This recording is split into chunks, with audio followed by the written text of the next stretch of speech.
My own is, I want to know people that, and my question now is, that's coming to my head is people that are currently, children that are currently tied up in this situation.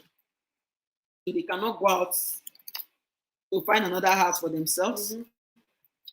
They might only be daydreaming of the day they will leave their parents' house and become independent. With knowledge like books like this and all of that. What should they be doing?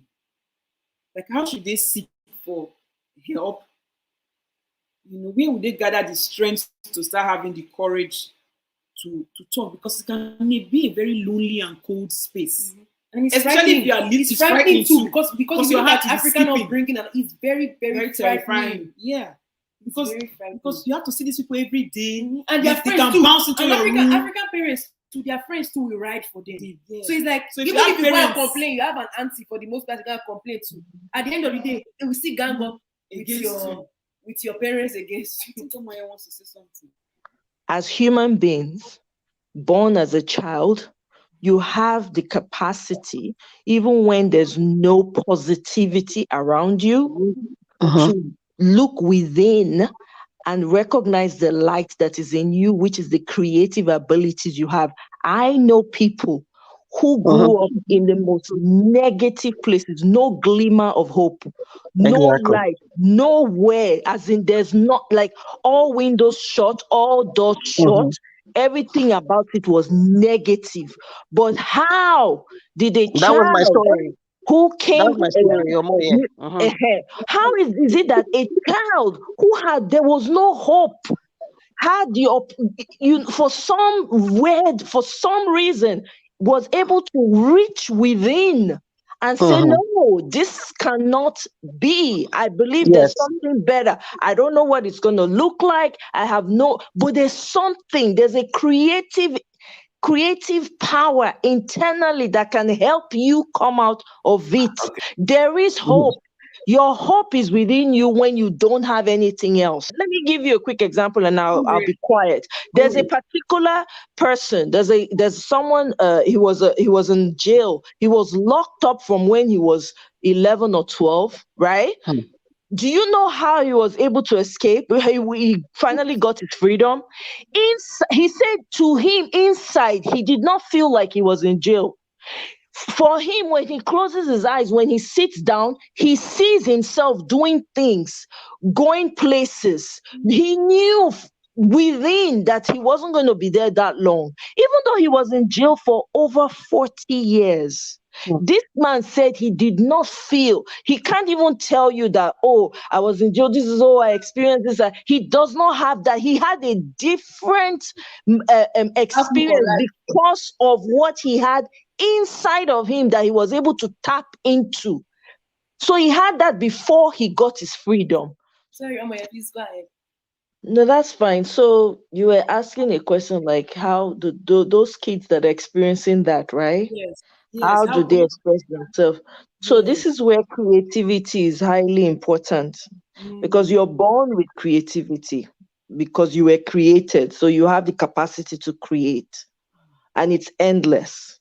So for those children and for people who maybe notice something about, kids around them that are going through some type of thing, or one thing or the other, they should encourage them to, if it's painting or writing, express themselves through their imagination or creative ideas. Because as children, I remember growing up, when I was a child coming up, I was a talker as a child. I was born a talker. I could argue for myself, defend myself. I was Voltron, defender of myself and the universe. So I was very quick with my words too, right? So someone is coming with me at I had a way of expressing myself. But when it got to a point where, I found myself in a situation where I couldn't really express myself, I started writing. That's why I developed the skill for writing. So I'll just write. I could write my emotions out, the way I'm feeling it as they come.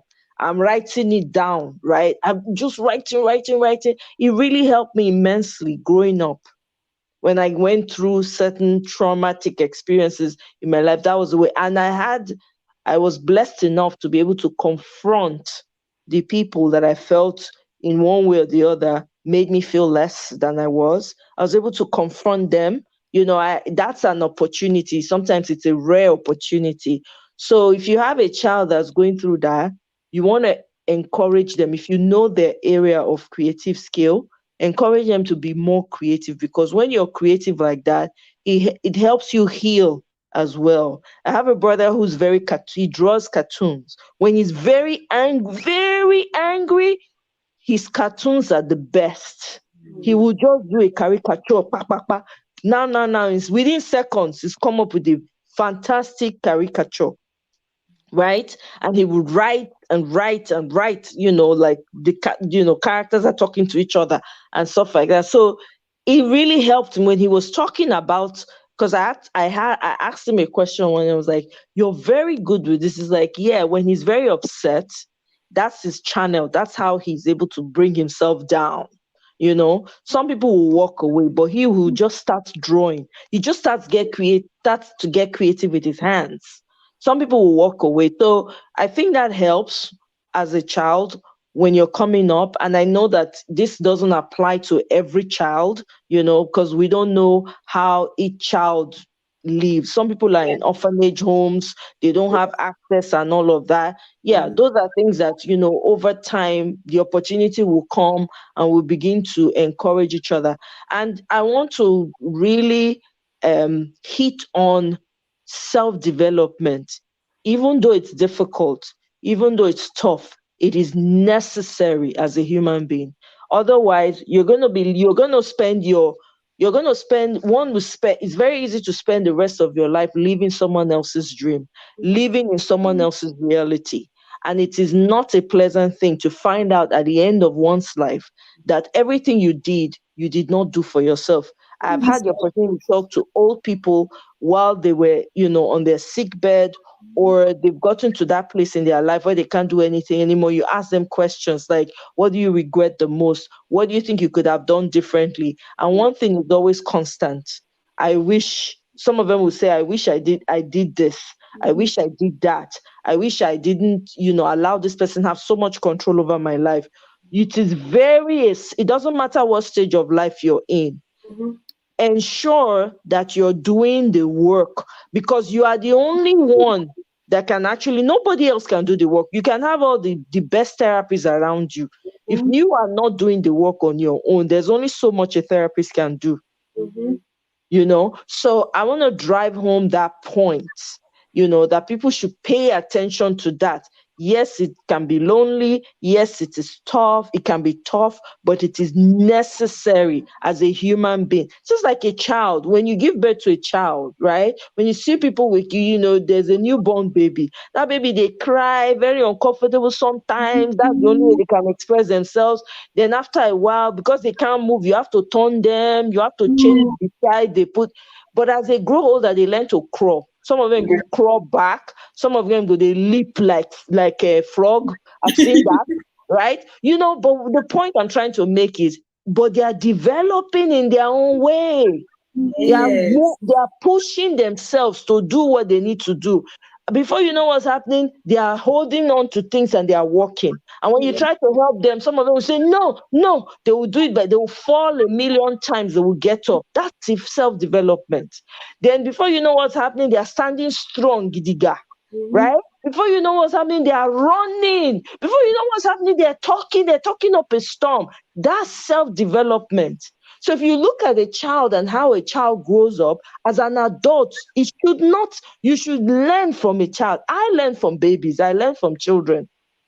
I learn from my nieces and my nephews. I'm watching them like, wow, look at this boy climbing tree. All of a sudden, the guy is talking up a storm. He's arguing with you. It's amazing to see the development that a human being goes through. So when we're children, something happens that stops you from developing. Something, society, people around you, environment, all that can be factors. But once you recognize and you're able to connect to that, you're childlike. That's why I'm always encouraging, don't ever lose your inner child. Your inner child will remind you Remember, I remember when I used to stand up, I would flip over and stand on my two arms. I tried it recently. I was like, oh my God, I remember I would walk a block with just my hands, right? Wow. Yes, I would do a split in a minute. And then I said, you know what, I started doing it. I said, I got it back again. It was amazing. Why? Because I was able to take my mind back to when I used to do it and terrorize the entire house with walking upside down. You know what I mean? I mean, these things, they're funny, but it's so, because I find in my own experience of my own personal journey, and this is why I can say this with all the passion that I'm saying it, is when you do the work, it's such a beautiful place. When you come out on the other end, and it's not like you're perfect. Nobody's 100% perfect, right? Be happy. You would even love yourself. You will love and value yourself so much that you'll be like, I don't have time. You will call BS as it's coming from a mouth. You can smell it. Preach. Oh my, preach. So true. So I have to emphasize all that because, and I want people to be able to think, when you were a child, what were those things that you were doing that came natural to you? Think back. I can remember certain things that I did when I was only 3 years old. I can remember because I've been able to sit and think, and those things that I really enjoyed doing as a child, and I try to reinvent them. Of course, you're not a baby, but there's certain things that you can reinvent. Don't stop being that child that you are. Your spirit, make that spirit alive. Bring that child back alive. And it will help us as Nigerians, especially because of the way we grew up. We can come out of it. There's no human being that does not have the capacity to work on themselves. There's no human being on the face of this earth. You stop yourself from growing. You choose to follow someone else's example or following someone else's footprints. You don't have to. You can set your own pace. You can go in the direction that you ought to have gone. That thing you were created to be, you can be all of that. And there's no such thing as too young or too old. You can get there at whatever. There's an old woman who's over 80 something, and the woman is in hip hop class. You need to see her dancing. You'll be afraid. You'll be afraid. She'll flip her leg. She will jump. She will dance.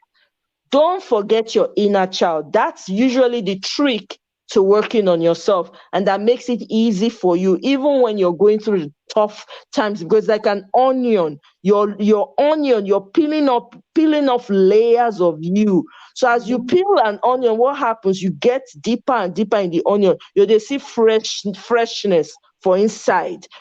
As you peel the layer, and the thing they affect your eye join. That is growth for you. It is a necessary thing to happen to any human being. Don't run away from it. Don't shy away from it. I rest my case. My final words is don't forget, you come first. Take care of you, and then you can take care of the rest around you.